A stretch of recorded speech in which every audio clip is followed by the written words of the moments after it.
என் இனிய சகாக்களை, நான் உங்கள் தமிழ் இயந்திரன். நாம் இன்றைக்கி ஃபியூல் காக்கோட ஒர்க்கிங் எப்படின்னு பார்க்க போகிறோம். இதுக்கு காக்குன்னு உள்ள வேர்டுக்கு டில்ட்டுன்னு ஒரு மீனிங் இருக்குது. அதாவது திருப்புறதுன்னு அர்த்தம் இங்கிலீஷில்.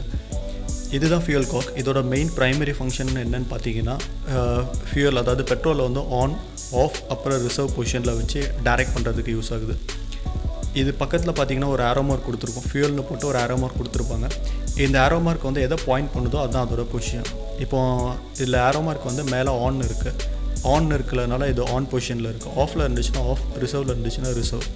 இதை டைரெக்ஷனை நம்ம திருப்பி சேஞ்ச் பண்ணுறோம். அதுதான் காக்கோட மீனிங், ஃபியூல் காக். செகண்ட் வந்து பார்த்திங்கன்னா இதில் ஒரு சின்ன ஸ்லாட் மாதிரி கொடுத்து ஒரு சின்ன கட்டு கொடுத்துருப்பாங்க. இந்த கட்டு வந்து எதுக்குன்னா இந்த பொசிஷனை கரெக்டாக லாக் பண்ணுறதுக்கு. அதாவது ஒரு 90 டிகிரி திருப்பினீங்கன்னா ஆன், இன்னொரு 90 டிகிரி ஆஃப், இது ரெண்டுமே கரெக்டாக லாக் பண்ணுறதுக்கு அந்த கட் கொடுத்துருக்காங்க. அப்படி இல்லைனா இது ஃபுல்லாக 360 டிகிரி ரொட்டேட் ஆகிட்டே இருக்கும். அதனால் பொசிஷன் கரெக்டாக லாக் ஆகாது. இது ஏன்னா நமக்கு வந்து பைக்கு மெயினில் போய்ட்டுருக்கோம், நமக்கு ஒரு அலர்ட் பெட்ரோல் தீரப்போகுதுன்னு ஒரு இண்டிகேட் பண்ணுறதுக்காக இந்த ஃபியூல் காக் வச்சுருக்காங்க. ஏன்னா போயிட்டுருக்கும்போது டக்குன்னு பெட்ரோல் இல்லாத மாதிரி இருக்கும். அந்த டைமில் நம்ம ரிசர்வில் வச்சுட்டு அப்புறம் ஓட்டணும். அப்படி ஓட்டும்போது நம்ம டேங்க்கில் வந்து கிட்டத்தட்ட ரிசர்வில் ஒவ்வொரு கம்பெனியை பொறுத்து இவ்வளோ பெட்ரோல் இருக்குன்னு தெரியும். இது ஸ்ப்ளெண்டரோடது. இதுக்கு பார்த்தீங்கன்னா 1.4 ரிசர்வில் இருக்குன்னு. அப்போ 1.5 லிட்டர் கிட்ட நம்ம வண்டியில் இருக்குது. அதனால் நம்ம தைரியமாக போகலான்னு தெரிஞ்சுக்கலாம். இதோட செகண்டரி ஃபங்க்ஷன் என்னென்னா இந்த ஃபியூலை ஃபில்டர் பண்ணுறது. நீங்கள் ஒரு ஃபில்டர் எலமெண்ட் வந்து பழைய RX 100 சுசுக்கியில் பார்த்தீங்கன்னா தனியாக வெளியே வச்சுருப்பாங்க.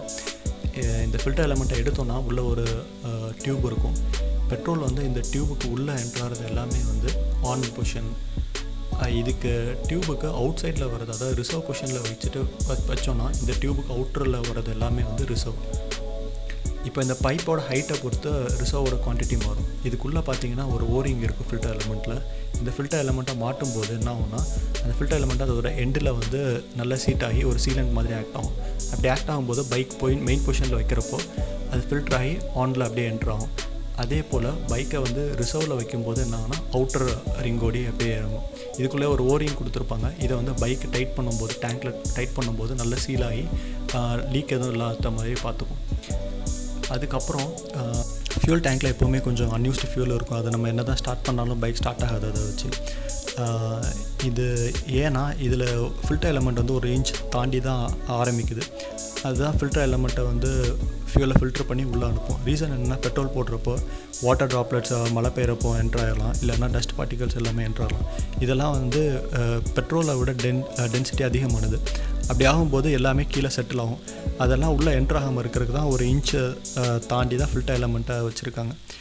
இன்கேஸ் அது வழியாக என்ட்ரு ஆச்சுன்னா, ஃபில்டர் ஏதாவது ஃபால்ட்டாக இருந்துச்சுன்னா கீழே ஒரு மினி டேங்க் கொடுத்துருக்காங்க. இந்த டேங்க்குள்ளே எல்லா பெட்ரோலுமே ஸ்டோர் ஆகி இதில் ஒரு செகண்டரி ஃபில்டர் யூனிட் வச்சுருக்காங்க. இந்த செகண்டரி ஃபில்டர் வந்து அந்த பெட்ரோலை எல்லாமே ஃபில்டர் பண்ணி கார்பரேட்டருக்கு அனுப்போம்.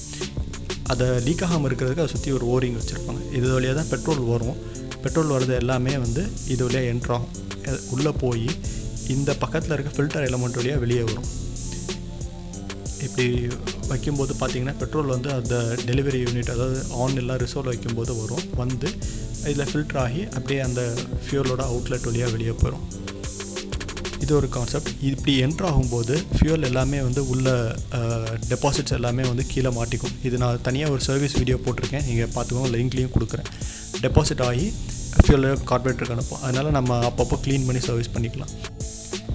இந்த ஆன் ஆஃப் பொசிஷன் வந்து சைடில் 2 ரிவர்ட் கொடுத்துருப்பாங்க. இதை வச்சு லாக் பண்ணியிருப்பாங்க. இதை வந்து நம்ம கலத்தி சர்வீஸ் பண்ண முடியாது. இது டேமேஜ் ஆனதுனால நான் எடுத்திருக்கேன். இதை சீலை நம்ம எடுத்தோன்னா இந்த ஆன் ஆஃப் வைக்கிற நாபுக்கு சைடில் ஒரு ரிங் கொடுத்துருப்பாங்க. இது வந்து ஃபியூல் லீக் ஆகாமல் இருக்கிறதுக்காக கொடுத்துருக்காங்க. அதுக்குள்ளே பார்த்திங்கன்னா ஒரு ஸ்லாட் மாதிரி கொடுத்துருவோம். இதான் டைரக்ஷனை கண்ட்ரோல் பண்ணுறதுக்கு. இதுக்குள்ளேயுமே ஒரு ரப்பர் ரிங் கொடுத்துருக்காங்க. இது எதுக்குன்னா பெட்ரோல் வந்து ஆனில் வைக்கிறது, ரிசர்வில் டிஸ்டர்ப் பண்ணாமல் இருக்கிறதுக்கும் டெலிவரி யூனிட்டில் டிஸ்டர்ப் பண்ணாமல் இருக்கிறதுக்கும் ஒரு சீலண்ட் மாதிரி ஆக்ட் ஆகும். இப்போ இந்த ஸ்லாட் பார்த்திங்கன்னா ஃபஸ்ட்டு மெயின் அந்த டியூபுக்கு உள்ளே வரக்கூடிய பெட்ரோல் எல்லாமே கீழே இருக்கிற 3வது ஹோல் வழியாக வெளியே வரும். அப்படி வர்றது எல்லாமே செகண்ட் ஹோல் வழியாக உள்ளே போகும். அதாவது இது ரெண்டுமே கனெக்ட் பண்ணியிருக்கும். அப்போ டியூப்லேருந்து வந்து அந்த ஹோல் வழியாக வந்து கார்பரேட்டருக்கு டேங்க்கில் நிரம்பி அதுக்கப்புறம் அப்படியே கார்பரேட்டருக்கு அப்படியே போகும். இப்போ இப்படி வைக்கிறப்போ மேலே இருக்கிற ரிசர்வ் பொசிஷனில் உள்ளதை வந்து ஷட் டவுன் ஆகிருக்கும். அடுத்து பார்த்தீங்கன்னா இப்போ பொசிஷன் வந்து ஆஃபில் இருந்துச்சுன்னா ரிசர்வையும் மெயினையும் கனெக்ட் பண்ணியிருப்பாங்க. இப்போ டெலிவரி யூனிட் எம்டியாக இருக்கும். அப்படி எம்டியாக இருக்கும்போது பெட்ரோல் வராது. இதுதான் ஆஃப் பொசிஷன். தேர்டு பார்த்தீங்கன்னா அந்த மேலேருந்து அவுட்டர்லேருந்து வரக்கூடிய டியூப் வந்து அந்த ஃபஸ்ட் ஹோல் வழியாக வரும். ஃபஸ்ட் ஹோல்லேருந்து வந்து டெலிவரி யூனிட்டுக்கு கனெக்ட் ஆகும். கனெக்ட் ஆகி அப்படியே டேங்க் ஃபுல்லாகி ஃபில்டர் செகண்டரி ஃபில்டரில் வந்து அப்படியே கார்பரேட்டருக்குள்ளே போகும். இதுதான் இதோட ஃபங்க்ஷன். இதனை டீட்டெயிலாக பார்க்குறதுக்காக நான் ஒரு கேட் ரெடி பண்ணியிருக்கேன். இதில் இருக்கிற எல்லோ கலரை வந்து நீங்கள் ஒரு ஃபியூல் டேங்காக கன்சிடர் பண்ணிக்கோங்க. ரெட் கலரை வந்து ஆன், அதாவது மெயின் பொசிஷனாக கன்சிடர் பண்ணிக்கோங்க. ப்ளூ கலரை வந்து ரிசர்வ் பொசிஷனோட பைப்லைனை கன்சிடர் பண்ணிக்கோங்க. க்ரீனை வந்து டெலிவரி யூனிட், அதாவது கார்பரேட்டருக்கு சென்ட் பண்ணுற யூனிட்டை கன்சிடர் பண்ணிக்கோங்க. இப்போ பார்த்தீங்கன்னா இந்த ரிசர்வ் லைன் வந்து எப்போவுமே பாட்டம் லெவல்லேருந்து கொஞ்சம் தள்ளி தான் வச்சுருப்பாங்க. நம்ம வீட்டில் இருக்கிற வாட்டர் டேங்காக இருக்கட்டும், இல்லைன்னா வாட்டர் ப்யூரிஃபையராக இருக்கட்டும். அது ஏன்னா இந்த வாட்டர் ட்ராப்லெட்ஸு அப்புறம் வேறு டஸ்ட் எல்லாமே வந்து கீழே செட்டில் ஆகும். இதெல்லாம் வந்து ஃபியூலோட டென்சிட்டி ஜாஸ்தியானது. அதனால் செட்டில் ஆகி இம்ப்யூரிட்டிஸ் எதுவும் பைப் லைனில் என்ட்ராகாமல் இருக்கிறதுக்கு தான் அது ஒரு இன்ச் மேலே தள்ளி டிசைன் பண்ணியிருப்பாங்க. இப்போ பைக்கில் பார்த்தீங்கன்னா நம்ம ஆல்ரெடி ஒரு ஃபியூல் நாப் இருக்கும். அது ஆன் ஆஃப் ரிசர்வ் கண்ட்ரோல் பண்ணுறதுக்காக இருக்கும். அதே மாதிரி இதுலேயும் ஒன்று டிசைன் பண்ணியிருக்கேன். அதுக்கு பின்னாடி பார்த்தீங்கன்னா ஒரு க்ரூ கட் இருக்கும். அதே கட்டு இதுலேயுமே டிசைன் பண்ணி கொண்டு வந்திருக்கிறேன். இப்போ பைக்கோட பொசிஷன் பார்த்தீங்கன்னா ஆனில் இருக்குது. ஆனில் இருக்கிறப்போ உங்களுக்கு இன்லெட் ஃபியூல், அதாவது ஆன் பொசிஷனில் இருக்கிற ரெட் கலர் பைப் லைனும் அதுக்கப்புறம் க்ரீனும் கனெக்டடில் இருக்குது. இப்படி கனெக்டடில் இருக்கும்போது வந்து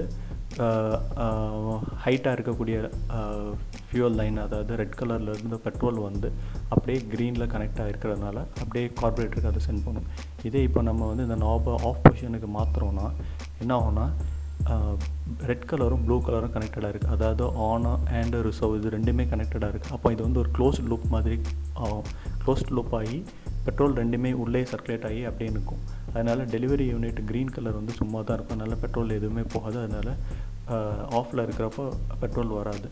இதை வந்து ரிசர்வில் மாற்றும் போது என்ன ஆகுதுன்னா ப்ளூ கலர், அதாவது ரிசர்வும் க்ரீன் கலர் டெலிவரி யூனிட்டும் கனெக்டட் ஆகிருக்கு அந்த குரூப் உள்ள. அப்படி இருக்கும்போது வந்து ரிசர்வ் மட்டும் இதுக்குள்ளே போய் கார்பரேட்டருக்குள்ளே போகும். நம்ம இது வந்து பஜாஜ் பைக்ஸில் இருக்கிற ஒரு டைப் ஆஃப் கன்ஸ்ட்ரக்ஷன். நம்ம பார்த்த ஸ்ப்ளெண்டர், ஹீரோ ஹோண்டாவில் வந்து ரெண்டுமே கனெக்ட் பண்ணி இன்னர் டியூப் அவுட்டர் டியூப்னு ரெண்டாக ஸ்ப்ளிட் பண்ணியிருக்காங்க. அவ்வளோதான் டிஃப்ரென்ஸ். மற்றபடி இதுதான் பேசிக் ஃபங்க்ஷன் ஆன் ஆஃப் ரிசர்வோட நாபோட ஃபங்க்ஷன். இதே பிரின்சிபலில் தான் மேக்ஸிமம் எல்லாமே ஒர்க் ஆகும். நடுவில் ஒரு ஃபில்டர், செகண்டரி ஃபில்டர் எலமெண்ட் எல்லாத்துக்கும் கொடுத்துருக்காங்க. அவ்வளோதான் வித்தியாசம். இதே போல் வேறு ஏதாவது சர்வீஸ் டீட்டெயில்ஸ் ஏதாவது தெரியணுன்னா கீழே எனக்கு கமெண்ட் செக்ஷனில் கமெண்ட் பண்ணுங்கள். அப்புறம் இதோட ஸ்ப்ளெண்டரில் எப்படி மாற்றணுன்னு உங்களுக்கு பார்க்கணுன்னா இதோட லிங்க் கீழே கொடுத்துருக்குறேன். அதே போல் ஃபியூல் ஃபில்டர் எப்படி க்ளீன் பண்ணணுன்னு தெரிஞ்சுக்கணுன்னா இதோட லிங்க் கீழே கொடுத்துருக்கேன். வேறு ஏதாவது உங்களுக்கு டவுட்ஸ் இருந்துச்சுன்னா, இல்லைனா வேறு ஏதாவது வீடியோ நீங்கள் மேக் பண்ணணுன்னு நினச்சிங்கன்னா கீழே கமெண்ட்டில் மென்ஷன்